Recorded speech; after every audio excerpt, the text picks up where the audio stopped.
तर सर्वांना दसऱ्याच्या खूप खूप शुभेच्छा. तर आज दसरा होता म्हणून आऊंनी छान अशी गाडी वॉश करून घेतलेली होती आणि त्याच्यानंतर मी पण सुद्धा आऊंच्या गाडींसाठी छान असा हार वगैरे बनवला, दरवाजासाठी हार बनवला आणि लगेचच आऊंच्या गाडीचे सुद्धा ऑप्शन करून घेतलं कारण आऊंना जॉबला जायचं होतं, सुट्टी नव्हती.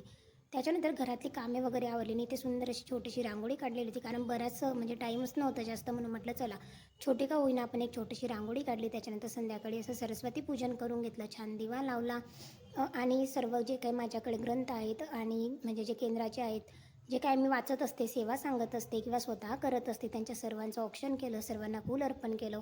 त्याच्यानंतर श्री स्वामी समर्थ मंत्राची एक माळ केली. त्याच्यानंतर देवघरसुद्धा आज इतकं छान दिसत होतं. सकाळी देवपूजा केली, सर्व देवांचे वस्त्र वगैरे चेंज केले कारण म्हटलं चला आज दसरा आहे म्हणून एवढं सगळं काही आज सकाळीच केलं. त्याच्यानंतर संध्याकाळी सरस्वती पूजन झालं आणि केंद्रामध्ये गेली, छान असं महाराजांचं दर्शन घेतलं कारण आज गुरुवारसुद्धा होता आणि दसरासुद्धा.